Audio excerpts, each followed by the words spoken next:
provided or providing.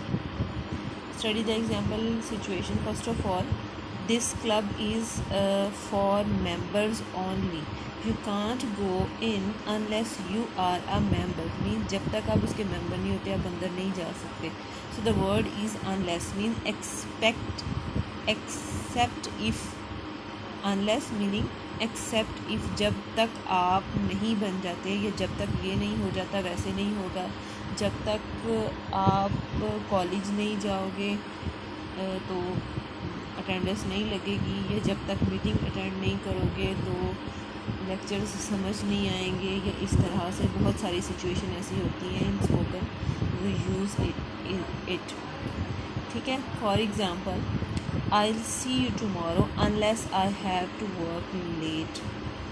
Accept I have to work late, कि अगर जो है वो मैं काम के लिए मुझे देर ना हुई तो कल मैं मिलने आऊँगा, जब तक. ठीक है. For example, instead of unless it is often possible to say if not. मतलब कि आप अनलेस की जगह वर्ड जो है इफ़ नॉट भी यूज़ कर सकते हो. ठीक है. जैसे कि unless we leave now we will be late. अगर हम अब मतलब कि अब हम यहाँ जब तक हम यहाँ से नहीं जाएंगे वी विल बी लेट. और if we don't leave now we will be late. या आप कहते हो इफ़ वी डोंट, अगर हमने ऐसा ना किया तो ऐसा हो जाएगा, जब तक हमने ये ना किया तो ये हो जाएगा. सो आपके पास इफ़ नॉट के रिप्लेसमेंट में in English dictionary the word is unless. Unless के बाद in the B section is talking about as long as. Mostly general इसका मतलब भी वही होता है जब तक, लेकिन ये मीनिंग के हिसाब से जो है ये वार्निंग में आ जाता है. इसमें जो है डिस्क्रिप्शन आ जाती है एज लॉन्ग एज या so long as. For example, provided या provided that. As long as आप ऐसे यूज़ करोगे, प्रोवाइडेड दैट यूज़ करोगे, या प्रोवाइडिंग दैट यूज़ करोगे. Situation is all these expressions mean if और ऑन कंडीशन दैट. ठीक है. इसमें था इफ़ नॉट, इसमें था इफ़ और या ये या ये. जैसे कि you can borrow my car as long as you promise not to drive too fast. जब तक कि तुम प्रॉमिस नहीं करते कि इसको जो है वो तेज़ नहीं चलाओगे. या फिर आप कहते हो so long as you remain my friend as long as you promise not to cheat. जैसे सपोज आप कहते हो you remain the part of this institute as long as you pay your fee regularly. ठीक है. समझ आ गई कि as long as जब तक तब. ठीक है. इस तरह से ऐसे ही प्रोवाइडेड और प्रोवाइडिंग की एक एग्जांपल देख लें. Travelling by car is convenient provided that you have somewhere to park. ठीक है. मतलब कि आपके पास कोई जगह हो इसको पार्क करने के लिए.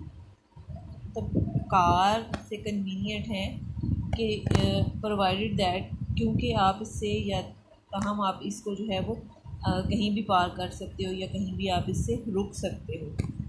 अच्छा, इसके अलावा प्रोवाइडिंग दैट या प्रोवाइडेड दैट की एक एग्जांपल ये भी हो सकती है. Providing that the room is clean I don't mind which hotel we stay.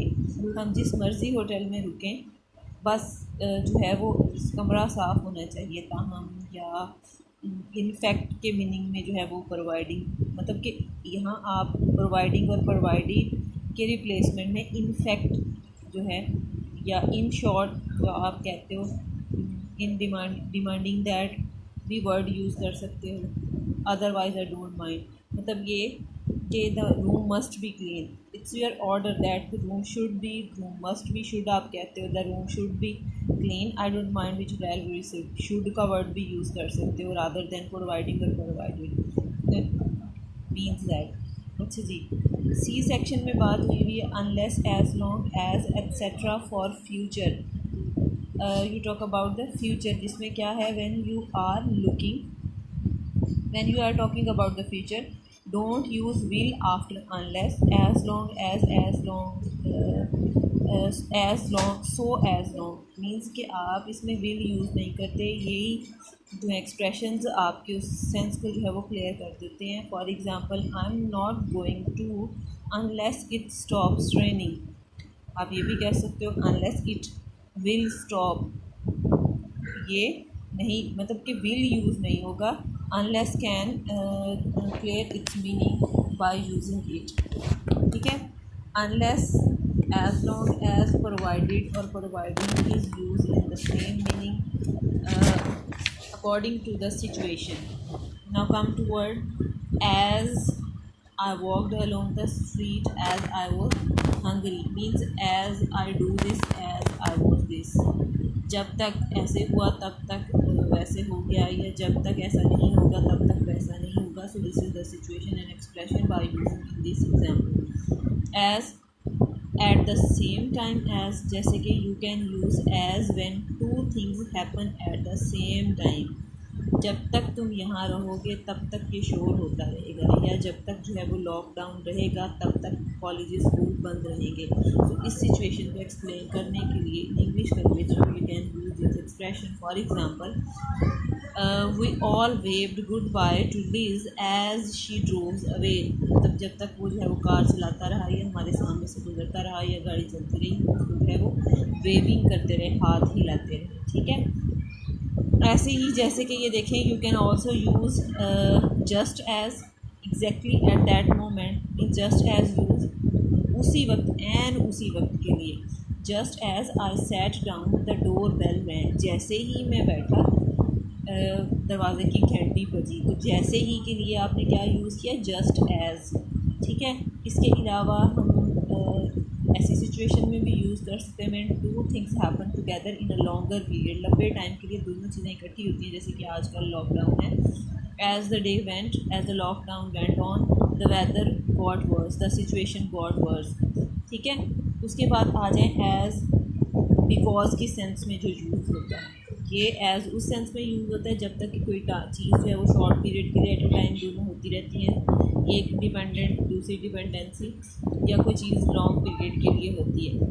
जैसे कि ये देखें, द डे वेंट ऑन, जैसे दिन गुजरते गए मौसम ख़राब होता गया, इस सिचुएशन को एज के साथ एक्सप्लेन किया। फिर बिकॉज के मीनिंग में यूज़ हुआ, जैसे कि देखें एज ऑल्सो मीन्स बिकॉज, जैसे as I was hungry I decided to find somewhere to eat, ठीक है, क्योंकि मैं भूखा था तो इसलिए मैंने जो है वो खाने के लिए कुछ ढूंढा। या फिर as I don't watch television, क्योंकि मैं टीवी नहीं देखता any more, I gave my TV to my friend of mine, तो मैंने अपना टीवी जो है I gave my TV to a friend of mine as I don't watch TV, यानी एज बिकॉज के तौर पे भी यूज़ हो सकता है। जैसे आप कहते हो as I didn't take the lecture, I couldn't attempt my paper, ठीक है, मैं अपना पेपर अटैम्प्ट नहीं कर पाया क्योंकि मैंने जो है वो लेक्चर्स नहीं लिए थे। तो क्यों के लिए आप, बिकॉज के लिए आप एज को रिप्लेस कर सकते हो in comparative thing situation or explain.